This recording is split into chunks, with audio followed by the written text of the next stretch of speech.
For being the cradle of a race several millennia the elder to every known species in the Milky Way, a name which they themselves coined, and which they once enforced on the galaxy from rim to rim, the Earth seemed to have seen quite the fall from grace. Zooming in on a plane in the midwest of the planet's largest continent, Melkin's claws drummed impatiently on the side of the telescope's receiver as he peered down. The land had been given over to endless stretches of farms. Melkin's eye swept over the peasants in blue and purple clothing as they sowed the year's crop. Directly centered in the middle of miles and miles of fields was a single small, squat city, its streets lined with two-story stone and plaster buildings, and branching off into the occasional market square, with a tiny marble palace in the center and a low wall ringing the whole thing. Have they just given up? Melkin couldn't help but wonder aloud. Surely the fall of their old empire had not been so complete as to reduce them to this. The hairs on Melkin's back bristled slightly, in something approaching pity. Wow! Lash exclaimed from her receiver. Is that a castle? Shut up, servant. Rax dismissed her offhand, sneering his snout and digging a single long claw into her back in a warning gesture. Lash paid him no mind, humming a tune to herself and kicking her feet as she kept looking down at the planet. The petite anathema had decided to take on a human form for the occasion. A courtesy of her people, she said, was to mimic the species of one's host. No right-thinking Huron like Melkin would call the humans below anything more than chattel, but anathema were all crazy. Being the second oldest does that to you. Melkin still remembered the day Lash was brought to join his crew, bound, collared, and still bearing that stupid smile on her face. He and Drax spent a few good hours trying to wipe it off, but she persisted even today. Ah, good times. Melkin was pulled from his reminiscing by a telltale tone from the ship's communicator. Vanguard 2-4, report. Repeat. Vanguard 2-4, report. The synthetic voice crackled, as an enormous dart-shaped spacecraft crested over the top of the canopy, dwarfing Malin's attack craft like a minnow to a whale. A few seconds later, 2, 3, 4 more joined, as it burned its engines to bring it down towards the surface, accompanied by a whole squadron of bombers. Making haste to grab the communicator, Melkin said, Vanguard 2-4, reporting all clear surrounding LZ Echo, should expect minimal resistance. Even the alphabet they used was human. What happened to these people? Roger 2-4, descend to low atmosphere surrounding LZ and prepare to provide close... Abruptly, the voice was cut off by a wavering, half-mudded signal. I command the attention of all Vloster Corporation craft in Imperial Solar Territories, said the hurried voice of a young human male. In the name of His Majesty, Solomon IV, Guardian and Judge over all the sun shines upon, Most Serene Emperor of all Sol, Sovereign King of Terra Mater and Luna, Grand Duke of Mars, High King of the Venusian Moot. At that point, the signal waned and cut out into static. Little bleeders still know how to use that? Rax exclaimed, his voice half surprised, half amused. Such a transmitter must be millennia old. Melkin's hand went to a joystick on the console and pulled downward. The faint whir of an actuator filled the cockpit as the communications dish swiveled around in search of the signal source. After some 30 seconds of searching, Melkin happened on the signal source. Far to the east of the city, a small dark blue lake sat rimmed with cottages, with a shrine sat atop a mountain peak on its eastern bank, from which the signal seemed to emanate. They're worshipping that thing as a relic, Melkin noted. They truly have fallen. This is so cool, Lash laughed. We're all going to die, but it's so cool. Quit your rambling, woman! Rax lunged out of his seat and grabbed Lash by her hair, pulling her to the ground. I will hear no more talk of defeat from you, slave. It's true. Crack! Ow, hey, don't break my arm over it. No, not the other. Crack! Damn it! And protector of the Kupia shield, we present to you an offer of truce. The voice came back into focus. For the Emperor has learned and known kindness, and has given you his best and only offer. He offers you gifts of the finest wines and silks, and asks only that you leave the solar system and never return. Do this, and he shall not have to dirty his hands with the blood of your soldiers." All at once, the whole cabin burst into laughter. "They're even crazier than you, Lash," Melkin howled, slapping his reverse-jointed knee. Lash was laughing too, a lot more emphatically, and with a particular tone of voice that suggested she wasn't laughing at the offer. His face falling, Melkin signaled to Rax, who stood and stamped hard on Lash's back, cutting off her voice and leaving her to gasp for air.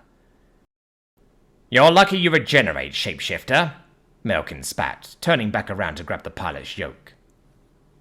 Eventually, the response came from the fleet. "This is Vanguard Actual, calling to tell you to fuck off and have a nice day. Thank you, bye-bye," the captain of the central spacecraft said curtly, cutting the transmission with a metallic squeal. "Right then," he said, switching to the fleet-wide channel. "All units, you know the plan. Let's move, people. Quota won't fulfill itself." With a jerk, the craft came to a floating rest about 200 standard meters above the ground. 2 grand spaceships landed just behind, and the other 3 parked reassuringly in the orbital space just above, easily within sight. The field they had decided to make ground zero was long since cleared out, as peasants fled for the walls of the city which loomed ahead, and about halfway between them and the city stood an army that could only be described as disappointing. It looked about 1,000 strong, clad in bronze armor with red and white cloth decorating it, wielding spears and shields, and hoisting Solar Empire standards. Behind them stood ranks of archers, and flanking them were 2 columns of chariots, each 2 wide by 5 deep.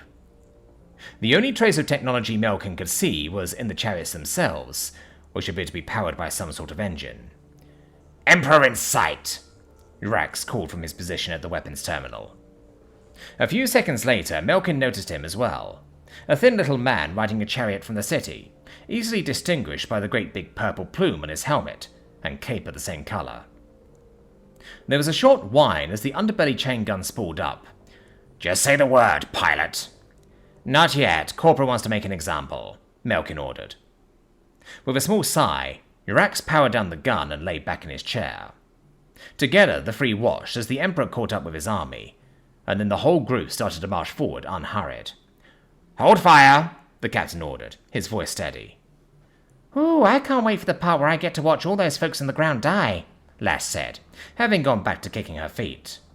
"On that we agree," Melkin said. It took him a few seconds to realize that she wasn't talking about the enemy. At that, he sicked Rax on her again. "Crack! Will you quit that?" Eventually, the army stopped some 300 meters before the landing perimeter, and the Emperor emerged once more, flanked by 2 attendants in dresses. Melkin set the telescope to track him, watching as he approached the lines of soldiers effectively alone. Zooming out, he could see the dual loading ramps of the ships as engineers frantically unloaded equipment for the ranks of riflemen and exosuits that stood between them and the Emperor. "Hey, before we die, can I have access to the communicator real quick? I have a last will and testament for my mum," Lash asked. "For the last time, slave, be quiet!" Rax yelled back. The Emperor himself seemed a lot frailer this close-up, holding the hands over his chest nervously. He couldn't have been older than 20. There was a bow slung over his shoulder that was almost as big as him. One of the attendants handed him what looked like a radio, and the 2 made haste to return to their lines. Holding the device, the Emperor straightened himself, pressed the button, and began to speak. "Nature is not kind to species that are.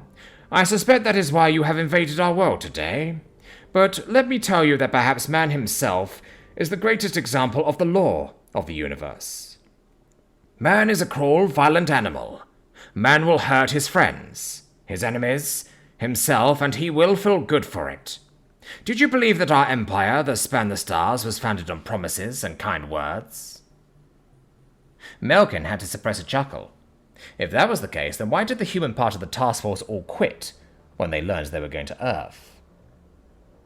"But heaven gave man a wondrous ability to think, to reason, and put himself above the animals. It gave man the power to overcome his evil urges.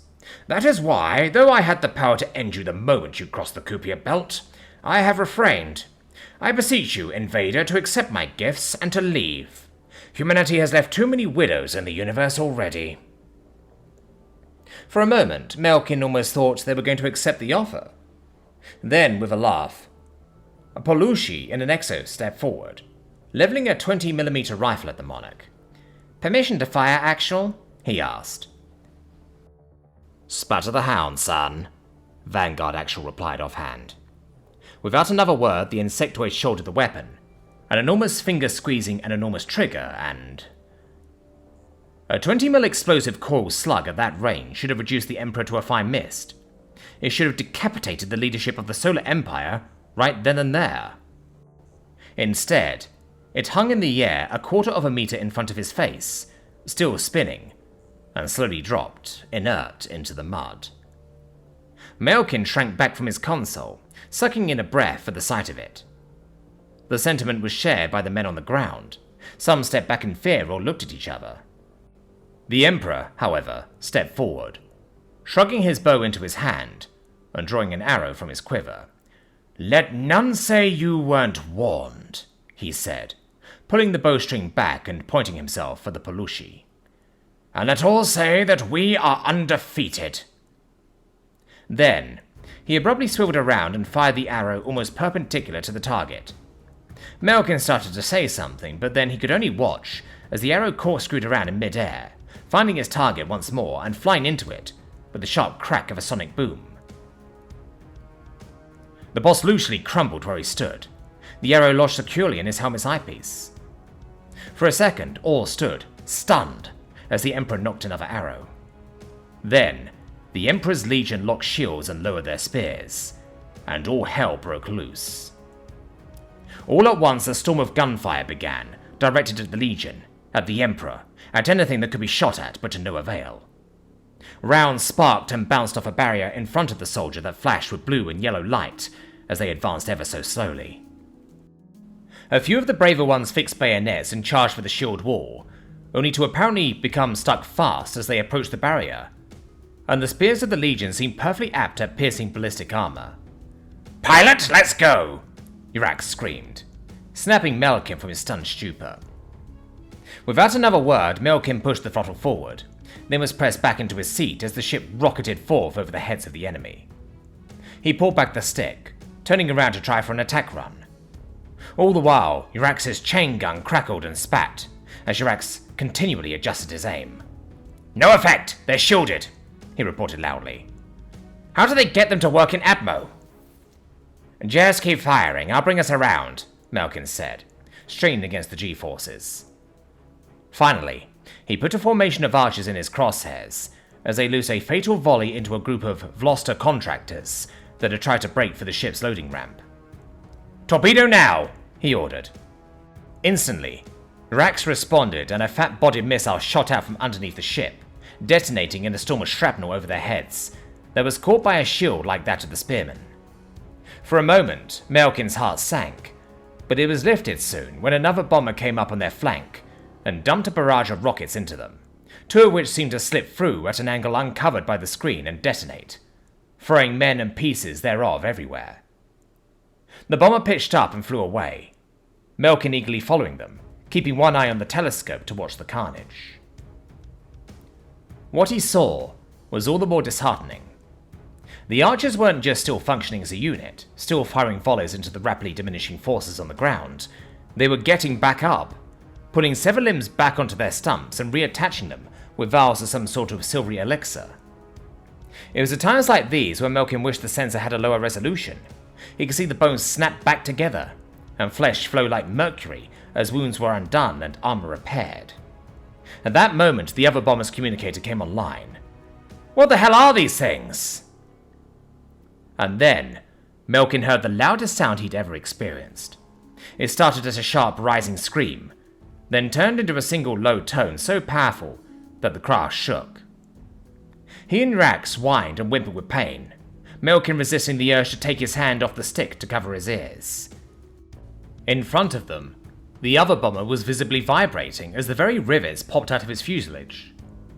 His transmission cut off with a shriek as the wing snapped off and it went into a tumble, detonating right in front of Melkin's ship.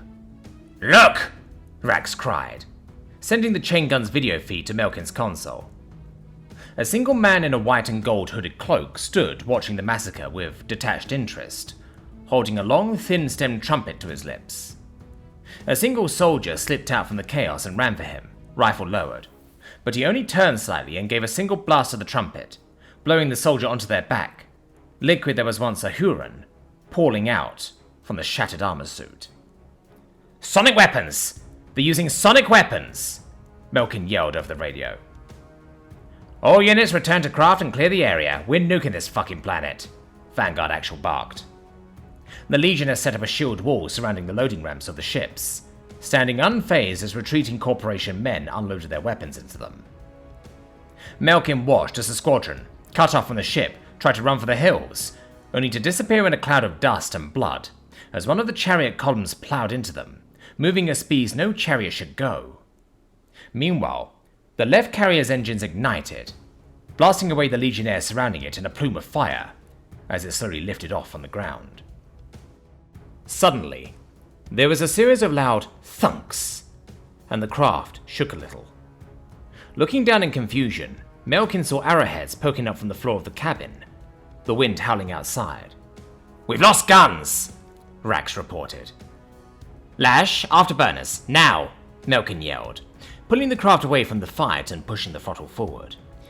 Yeah, I'd be happy to do whatever you said, but you kinda enslaved me and broke my arms, and also will be dead before you can punish me, so... Lash said impassionately, shrugging. Melkin's hand went for his sidearm at the Defiance, but then a third blast, more distant but much more powerful, had him clutching his ears instead. The carrier began to wobble in midair like a piece of meat slapped onto a table, and then, with a terrifying screech of tearing metal, the hull gave way, the ship folded in half, and the whole thing began to fall. Whimpering in panic, Melkin sent the bomber into a barrel roll, dodging out of the way of the falling spacecraft before it took them all out. Lash whooped in excitement, putting her hands up like she was riding a roller coaster. Air units, return to orbit! Clear strike zone, Vanguard Actual commanded. Nuke heads loaded, dispersing to designated targets in 5, 4, 3, 2. And then a particular shadow fell over the battlefield. Melkin looked up to see its source, and for a moment he didn't realize what it was. He thought a small moon had materialized in low orbit to eclipse the planet's star. In a way, it had. A continent-sized gleaming brass disc loomed behind the three Corporation vessels as their assault guns discharged. A few scant moments later, their payloads detonated in tiny bright flashes high above their intended targets. Warp drive, now! Get us out of... Melkin heard Vanguard Actual scream. And then they too were cut off. All at once, three blindingly bright, blue-white beams emanated from the underside of the disk, catching the three spacecraft within them. For a moment, their energy shields shone like stars as they strained in vain to contain the energies, but then they folded and collapsed, and Melkin watched as three Corporation battleships burned away into nothing, like little meteors. The sight was so transfixing that Melkin didn't notice the horn blast, or see the flaming bomber banking down into them until it was too late. All of a sudden, it was like the right half of the spacecraft had simply ceased to exist, and the whole thing went into a spin, the wind howling in Melkin's ears. Screaming and yanking at the stick in vain, Melkin tried to stay in the air. Hold it steady. Hold it steady. When Melkin awoke, the first thing he noticed was the cool, wet mud pooling around his feet. Looking around himself, he saw his ship lodged securely in the middle of a wheat field. Rax was nowhere to be found. His chair wasn't even present in the cabin anymore. Hi, Lash called. Melkin looked back at her seat to find it empty, then realized that she was sitting atop the cracked canopy, waving down at him, and smiling. Get down here and help me out of this thing, Melkin ordered, fumbling with his harness. One of the latches was jammed. I'd really rather not, but thanks for the offer, Lash replied, jovial as ever.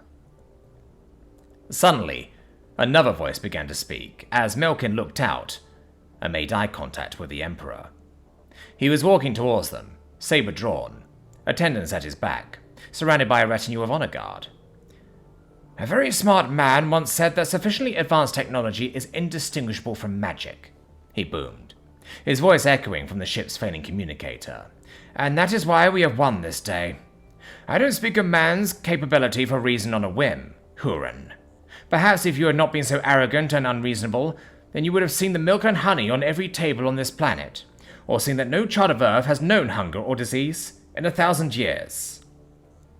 Melkin began to step up his efforts to extricate himself from his harness. Scrambling around his belt for his service knife, he realized that it had come off at some point. But you didn't, Reason. If you had looked down for a week, you would have seen what lives we led.